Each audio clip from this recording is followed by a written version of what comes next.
Finally, after years of waiting, we finally have the affordable Tesla. But we didn't just get one new car, we got two. All right, welcome back to the channel. Dan here from Northern Tesla. It saves you $5,000, but Tesla stripped way more than just range. We're talking no auto steer, no FM radio, a lot of manual things, and an interior that kind of feels cheap. It is an affordable gateway, but who is this for? So we're going to talk about the controversial trade-offs and decide if it's worth the value. So yes, today we are talking about the news that, we've been waiting for quite a long time, the new, cheaper, affordable Tesla.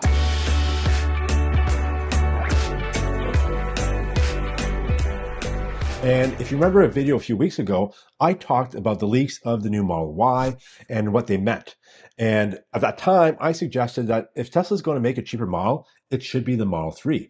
And guess what? We got both. So we'll get into all the details, talk about all the stuff that, it's missing. And, is it worth it for you to get when you're only saving not a lot of money? I gotta warn you now, you're in for a shock with all the stuff that they've taken away and stuff that they've kind of added to make it less luxurious. But anyways, before I get into it though, please take a second and subscribe. It occurs to me that like 95% of you that are watching this right now aren't subscribed. So if that's you, you gotta subscribe. All right, so let's get into what these models are missing or what they've taken away. So I'm gonna list out all the things that both the 3 and the Y they've removed. So no auto steer. No auto steer. So basically, you only get adaptive cruise control. So basically, you're not going to stay in your lane. It's only going to be a cruise control, basically like you're driving a car from 2000, and it's just going to adapt the speed of the car in front of you. That's it. However, the car does have full self-driving capability. So if you want to get any sort of auto steer function, you need to either pay out full self-driving, like I think the $8,000, or subscribe. So those are your options. Moving on, no rear touchscreen. So the rear touchscreen that came in with the new Model 3 Highland and Model Y Juniper is no longer there. So I can take this or leave this. I'll get into more of a later of why, what this model would be good for. But as you've seen from my previous videos, someone's going to make an accessory to add a rear screen in the back of this thing anyways. So I don't think that's a big of a deal. All right, no rear seat heating. Again, if you're a primary commuter, not a big deal. No one sits in the back of your car, don't care. No FM radio tuner. Now, who listens to FM radio these days? Everything's just streaming. So again, who cares? No ambient lighting. It's a luxury thing. Like, it's not the end of the world. Audio system downgrade. So it's reduced to 7 speakers with no subwoofers versus the 15 to 17 speakers in the premium version. Way back when they first Tesla came out in like 2019, the Model 3 had an option for the lesser. It wasn't premium interior, it was less. I forget what it was. It's partial premium or something like that. And it came with less speakers.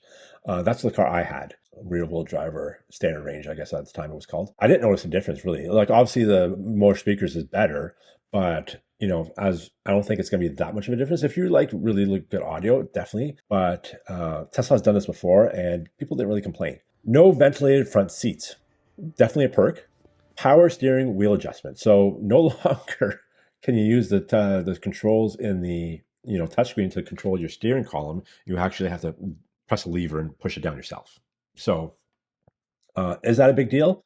How many times are you adjusting your steering column? Really? So I think once you set it, you probably forget it. So that's not so much of an issue. Let's move on. Power side view mirrors. Now, I don't know if you actually have to roll your window down and actually move the mirror yourself. I don't know if it's that or are they just not going to fold. I know they're not going to fold, so that's one thing. So if you want to fold your mirrors, you got to push them in yourself. Battery and performance cuts. So we're talking about a smaller 69 kilowatt hour battery leading to 321 miles of range, down about 40 miles. So that's kind of significant. There's also a slower 0 to 60. So the Model 3 is now 5.8 seconds and the Model Y is 6.8 seconds. And also the DC fast charging, it is capped to 225 kilowatts. So the supercharging thing is annoying. The range, well, 40 miles, I don't know. Like, if you're using that entire range, yes, it's an issue. But if you are mostly commuting, like, 30 to 50 miles a day, it's not really going to affect you all that much. Again, for a cheaper model, yeah, you got to have some trade-offs, and that could be one of them. So color options, we are now limited to stealth gray, pearl white, and diamond black. Imagine not too many customers bought the red, blue, or Quicksilver because they were more expensive. So if you really want that color, you probably can afford it. You're probably going to get a premium car anyways. Probably a smart move by Tesla. So no biodefense mode. So unless you routinely drive through forest fires or smog, I don't really think that this big of an issue. So let's move on. No sealed frunk. So in the new models, there's a big kind of like seal thing around the Model Y and 3. No longer. You just get the kind of like what it used to be. So, it used to be fine. So it's fine now.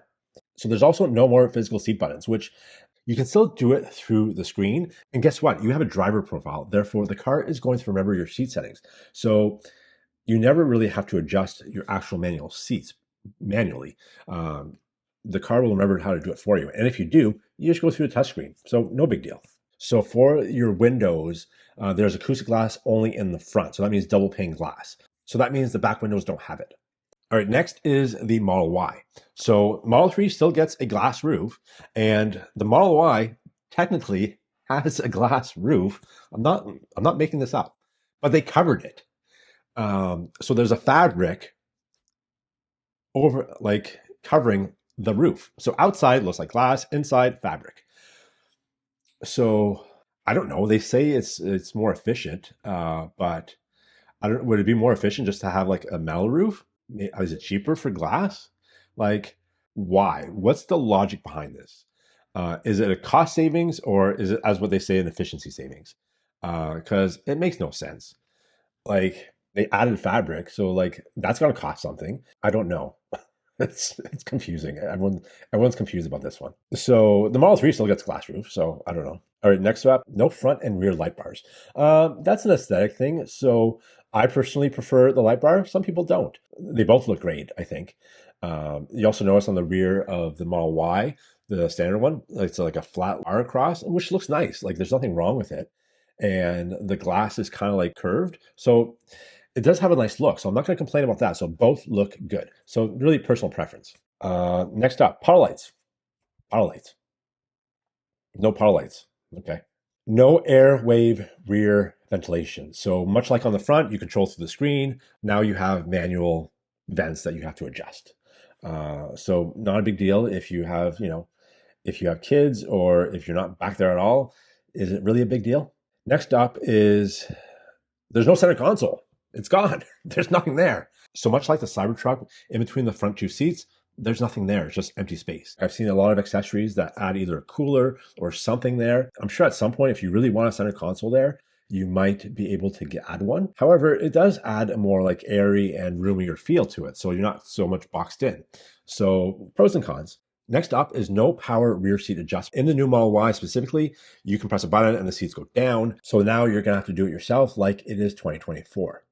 Next up is fold down armrest. This one's interesting. In the current Model Y, you have your 3 seats in the back. You push down the armrest and you got cup holders. Now you have to fold the entire seat down and your cup holders are going to be on the back of that seat. So, okay. That's kind of like really cheap, I think. Like, that's one thing where like, just put a cup holder in the armrest. Like, I don't know. So that is it. That is all the differences of the new Model 3 and Y standard. So let's go and talk about which one you should get, because, the value versus what you're losing. So the Model 3 standard starts at $36,990. So if you want to move up to the premium rear-wheel drive 3, it is $42,490. So you are saving $5,500 by going the standard route. And the Model Y standard starts at $36,990, while the premium version is $44,990. So that's savings of $5,000. And let me also mention right now that this is only available in the US. So my Canadian friends out here, we don't get it yet. Will we ever? I'm going to suspect these are going to get discontinued before they ever make it to Canada, but I digress. All right, so I went ahead and crunched a few numbers, and I'm going to use the Model 3 just because it has a bigger difference in price. So these are all the same numbers. I use the same money down as well as interest rates to keep everything the same. So we're going to go over leasing and financing. All right, so first off, we're going to cover leasing. So for a 36-month lease, getting the standard Model 3 is going to be about $429, while the premium monthly payment is $529. So you're only saving about $100 a month. So financing, kind of the same story. The monthly payment on the standard option is $536, while the premium option is $616. Your saving is not that much. And just look at an example. Like if you really wanted auto steer, you want to subscribe to FSD, there's $100 right there. So you're not saving that much money in terms of what you're losing. So it's really going to depend on who's this for, like who's going to benefit this the most. Now, if you're comparing Model 3 versus Model Y in their standard forms, the Model 3 is definitely a better option or a better value anyways. And who is this for? This is perfect for a budget-friendly commuter car. Now, in terms of the price to range ratio, the Model 3 Standard still beats other cars like the Mach-E, the EV6, and the Hyundai Ioniq. So it's a really good option if you're even comparing to other EVs. Now, this is perfect for a commuter car because you're getting slightly less range, but other than that, you're not losing a whole lot, especially for a commuter car when you're the only passenger. So like rear heated seats, like rear entertainment screen, you don't need all that stuff. Basically, you just need a car to get you from point A to point B. And most everything else, you still have like the beautiful glass roof. So the Model 3 Standard is an excellent choice. Now, when we talk about the new Model Y Standard, the same things can be true. It still can be a great commuter car, for those who, just want to commute, but also need a bit of a bigger car just for, odd things here and there. The only really downside to the Model Y is that glass roof. And that's kind of a deal breaker for me. But anyways, that's just my opinion. But it really makes no sense why they took that out. When we talk about the true spirit of the SUV and the true focus of an SUV, it's for family. And as a family car, I don't think this one cuts it. My last car was a Model 3 with no rear screen, and I just moved up to the Model Y Juniper. And let me tell you, the kids with that rear screen are in love with it. They're quiet through the entire ride. It's amazing. There's just so much more convenience in terms of like just the rear heated seats because your kids are back there, as well as the power fold seats. There's just too much there to lose if you are really focusing on a family vehicle. Now, obviously, Tesla needs a cheaper model. They've been promising it for years. Elon with his $25,000 car. Now, when you factor in inflation, I think this is probably equivalent to the $25,000 car. When all you're doing is taking features away, it kind of just feels like a cheaper model and you're watering down the brand. What I would have liked to see happen is Tesla move forward and innovate into a cheaper model, such as an easy solution would have been to take the robotaxi, stick a steering wheel in that, and sell that. That is a perfect cheaper model, but still maintains the futuristic appeal of a Tesla. Anyways, I've dragged on for far too long. Let me know what you guys think about this new Tesla Model 3 and Y standard versions. Will you be getting one? What do you guys think? What does this appeal to? Yeah, I'd love to hear your comments. All right, if you like this video, be sure to give it a thumbs up. And also don't forget to subscribe and hit that notification bell so you don't miss videos, which I release about every week or so. I have the brand new Model Y Juniper here, so tons of awesome content coming away for that. So stay tuned and subscribe. Follow me on my socials down here. And again, thanks for watching, and we'll see you next week. In the meantime, drive safe and drive electric.